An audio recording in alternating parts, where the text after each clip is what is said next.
Welcome to Leadership and Inner Clarity, Navigating Pressure, Presence and Performance, our podcast series where we explore the mental, emotional and psychological dynamics behind modern leadership and how to reconnect with yourself while leading effectively.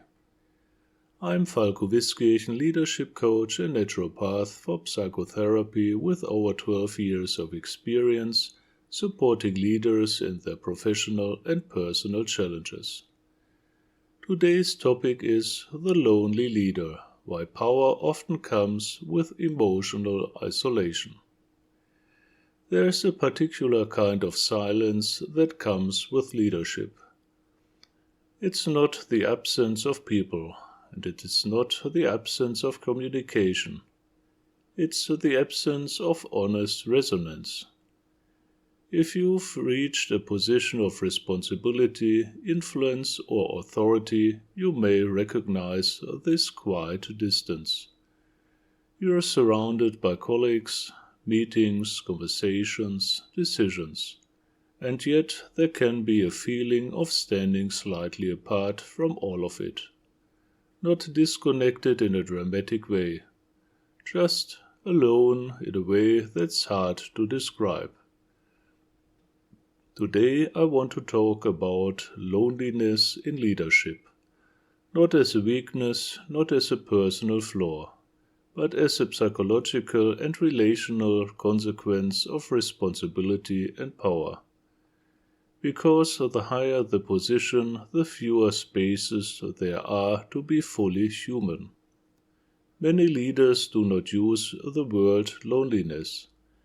They say things like, I can't really talk openly anymore, or I have to be careful what I share, or there's no one I can really lean on.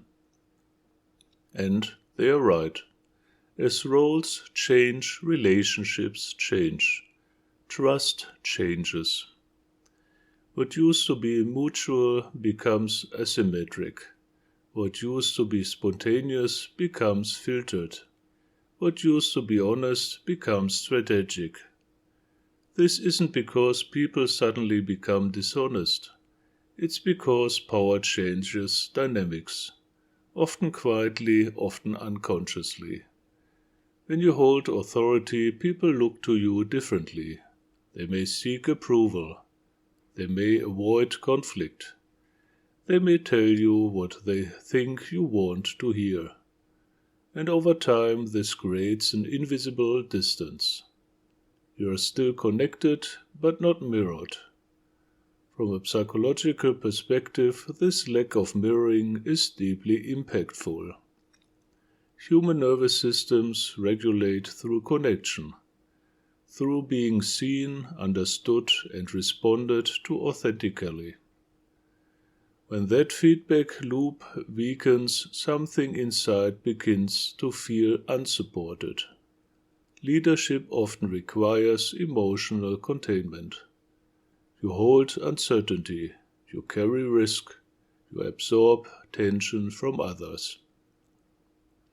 And because of your role, there are fewer places where you can safely place that load back down. So you carry it internally.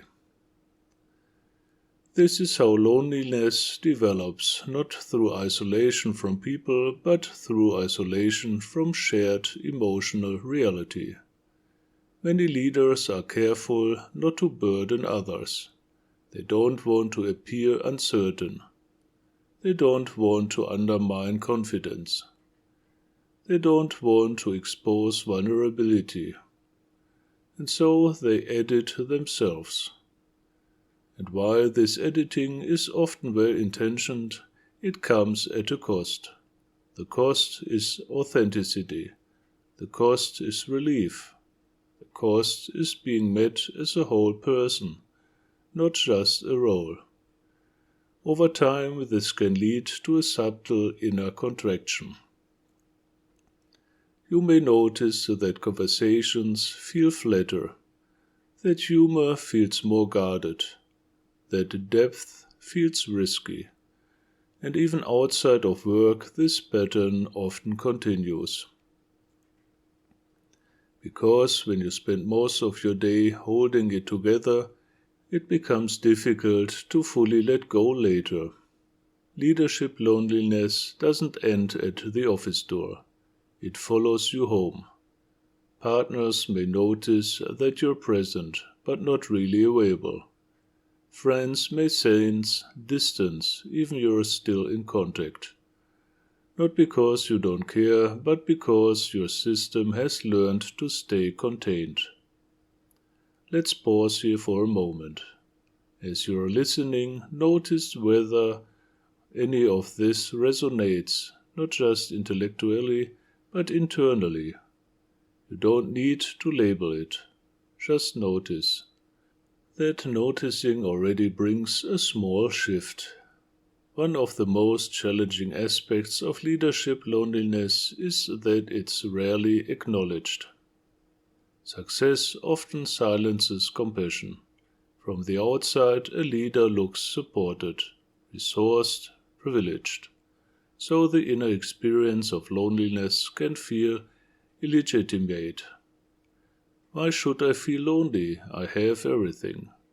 This internal invalidation deepens isolation.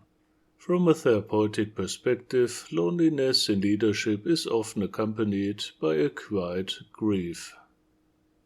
The grief of lost peer relationships, the grief of simplicity, the grief of being able to speak freely without consequence. And because this grief isn't socially recognized, it often goes unprocessed. Instead, leaders adapt.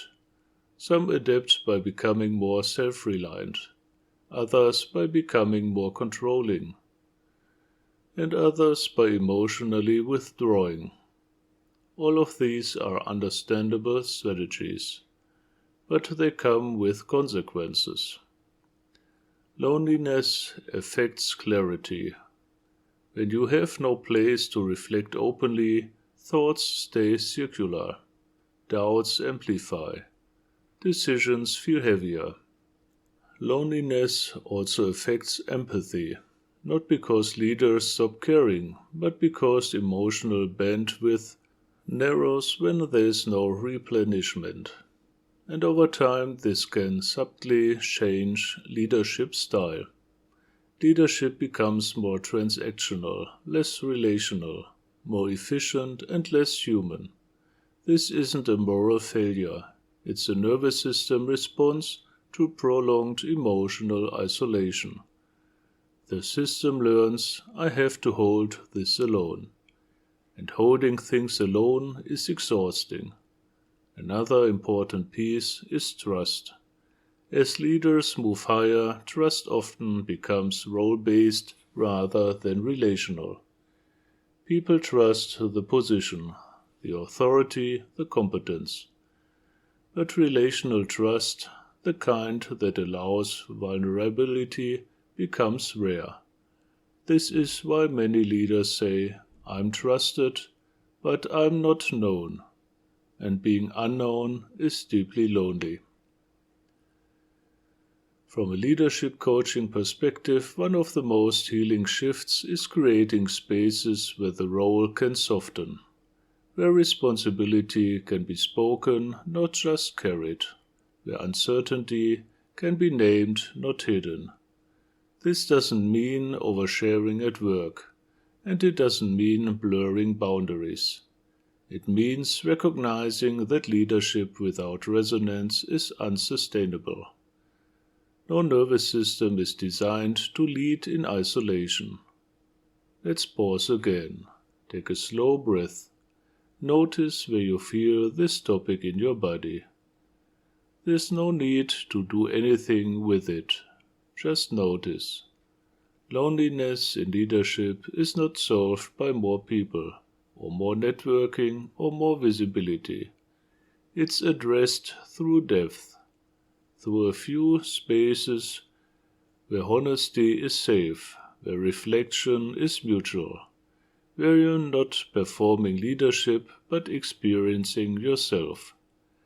This is why many leaders benefit from confidential, non-judgmental spaces, coaching, therapy, supervision, not to be fixed, but to be met, because when loneliness is named, it often softens, and when it softens, clarity returns, empathy returns, presence returns.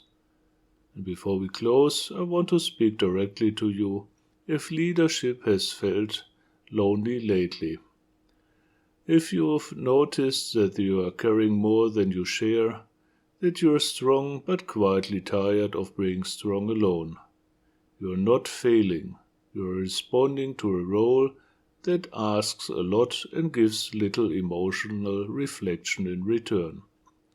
If you'd like a space to explore this without expectations, without performance, you're welcome to book a free initial consultation via my website. This is a confidential conversation where we look together at what leadership feels like for you right now and what kind of support would actually be meaningful. You don't need to justify needing that space. Leadership doesn't have to be lonely to be strong. Thank you for listening, and take a moment before moving on. And I'll see you in the next episode. And you can find more valuable insights in my other podcasts. Feel free to check them out. And please remember, be good to yourself and take care. You are important. See you soon. And of course, I would be delighted if you like to support my work by subscribing, liking and sharing, so that my podcasts reach all the people I would like to help. Thank you.